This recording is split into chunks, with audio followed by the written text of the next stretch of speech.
There is no movement. There's no movement going on here. So this is the Harris versus Trump margin. You look where we were a month ago, it was Harris by 3.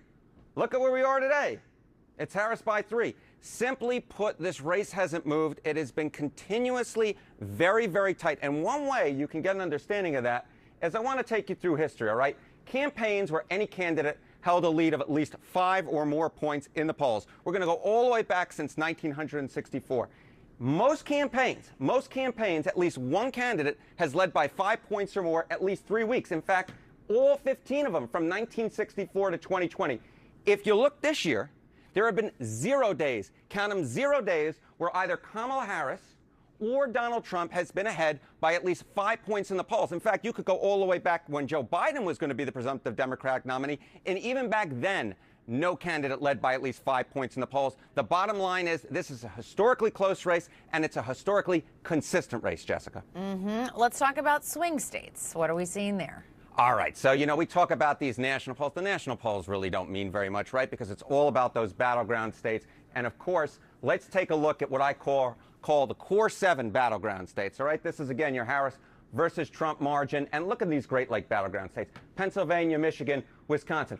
Look, you see some blue on this side of the screen, right? These are a little bit more friendly to Kamala Harris than the Sun Belt that we'll get to in a second. But look at this. A 1-point advantage in Pennsylvania, 2 points in Michigan, 2 points in Wisconsin, all well within the margin of error, too close to call. You come over now to the Sun Belt battleground states, you got a little bit more red here. Trump up by a point in North Carolina, Arizona, Georgia, Nevada, Harris holding on to a 1-point advantage, but again, very, very tight. So what does this mean for the electoral map, all right? So let's take a look and say, okay, imagine if the polls match what end up being the results perfectly, right? That's probably not going to happen, but for the sake of this exercise, let's do it. What we see, of course, is Harris carrying, let's get some green font here, there we go, carrying all of these Great Lake battleground states: Wisconsin, Michigan, Pennsylvania, and then she also carries Nevada, but you see again Trump, Arizona, Georgia, North Carolina. Look at this.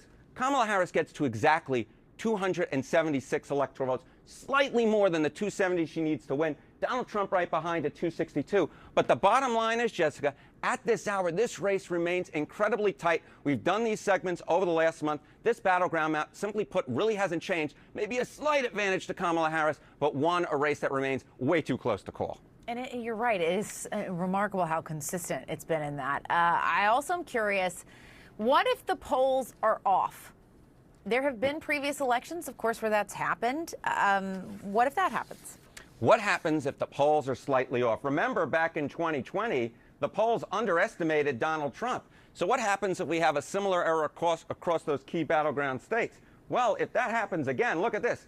Donald Trump carries all of these Great Lake battleground states. He carries Nevada as well. Of course, he carries Arizona, Georgia, and North Carolina. And he gets to get this: 312 electoral votes. So the bottom line is, if we have an error like we did 4 years ago, Donald Trump is going to win this election. Kamala Harris is going to lose. But here's the thing. Everyone always says, oh, the polls were off in 2020. They're going to be off this year. Not necessarily. Because what happens if the polls are off like they were in 2022, which, of course, was only 2 years ago, those midterm elections? Well, then we put all these Great Lake battleground states right back into Kamala Harris's column. She wins in the Southeast, in Georgia and North Carolina. She wins in Arizona, and she wins in Nevada. And then it's a Harris blowout: 319 electoral votes to Donald Trump's 219. So the bottom line is this. We are at this point right now where the race is so tight. But even though it's so tight, don't be surprised if either one of these candidates, come election night and the days to follow when we're counting those votes, ends up running away with this. The bottom line is this. This race is too close to call. It really could go either way. And the margin of error in presidential election polling, when we have races this close, are much wider than I think folks think. Right, right. And I think you underscore such an important point, which is that it is historically close. And also, if it tips one way or the other at the end, it could look like a blowout in the Electoral College for one of these candidates, which is kind of a fascinating dynamic kind of built into all of this, Harry. I know. Our founders, who knew?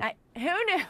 I guess they thought they did. Harry Enten, thanks so much for that. Thank you. We appreciate it. Let's turn now to our panel. Joining me now, Democratic strategist and former senior advisor for the Bernie Sanders presidential campaign, Chuck Rocha, and also with us, Republican strategist Katie Frost. Thanks to both of you for being here with us. You just heard Harry there. This is a very tight race. It could go really either way. Trump does appear to hold that advantage in the Sun Belt states. Tonight we've seen some star power for Harris in Arizona with actors like Kerry Washington and Jessica Alba, Glenn Close holding a block party to rally black voters in Phoenix. Chuck, I just want to start with you. It seems like we are reaching the point in these campaigns, and 30 days out it makes sense, where the surrogates are out. So last night we saw Elon Musk with Trump in Pennsylvania. We're seeing some of these actors out in Arizona. This is where we are in this race. It's now time to get out the vote. You're so right, Jessica. And I was watching you and Harry were exactly right there on that last point, particularly, which is about the momentum at the very end. What's happened, I'm one of the very few people who's actually run one of these presidential campaigns. And at the end, it's all about that little bit of vote, not that's undecided, but that you need to turn out. That's where we are today. They've spent a year going out and identifying Democrats and Republicans who are going to vote for them or for the other candidate in Pennsylvania, for example. And now they've got to go get those that were in the middle that they have to ID and then persuade to turn out. So you see surrogates, you see star powers, you see all kinds of stuff going on about getting out the vote. GOTV in our world. And Harry was exactly right. In these battleground states, it's going to be every vote that will count. And it will probably come down to folks that have newly registered who weren't even eligible to vote in the last election because they were too young, because pollsters aren't talking to them, because they don't have a voter history, so they're not a likely voter. And I think that's how tight this election will be. Yeah, that's a very, very good point. And Katie, you go state by state, and again, both parties, both campaigns trying to reach these voters that maybe didn't vote before, are young and weren't able to, whatever the case may be. I know Republicans are really proud of what they've been doing in Pennsylvania, et cetera, et cetera. How do you see the GOTV kind of landscape for the Trump campaign when it comes to these battleground states?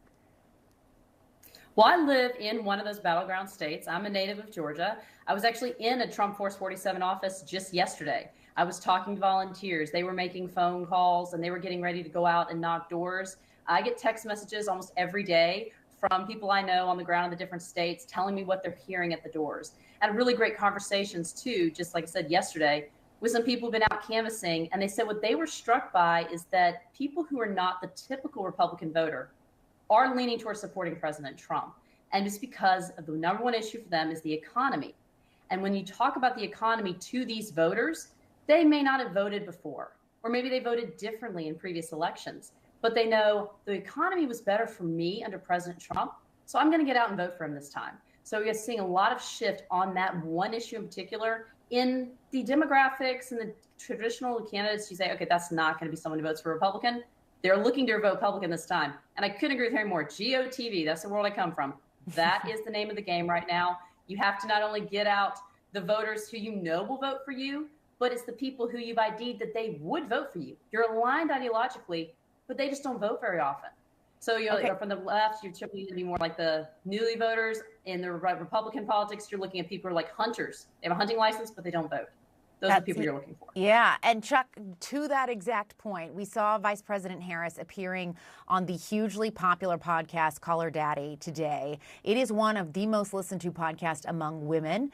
It focused a lot on reproductive rights, her interview did. I can play a clip. Let's listen to it. At a rally in Pennsylvania, former President Trump recently told women, "You will be protected and I will be your protector." What do you make of that? So he who, when he was president, hand-selected 3 members of the United States Supreme Court with the intention that they would undo the protections of Roe v. Wade. And they did just as he intended. And there are now 20 states with Trump abortion bans, including bans that make no exception for rape or incest, which we just discussed, which means that you're telling a survivor of a crime, of a violation to their body, they don't have a right to make a decision about what happens to their body next, which is immoral. So this is the same guy that is now saying that. This is the same guy who said that women should be punished for having abortions. This is the same guy who uses the kind of language he does to describe women. So yeah, there you go. And so, Chuck, as Katie was just saying, right now is about trying to find those people who you think would vote for you and motivating them to actually vote, as you were also saying, too. And so 2 things here. You see the vice president sitting down in kind of a non-traditional space. Years ago, we probably wouldn't see a presidential candidate. Podcast didn't exist, decades ago. But in this kind of more non-traditional space, not a political show, clearly trying to reach female voters that maybe haven't engaged here with an issue they think will work in their favor.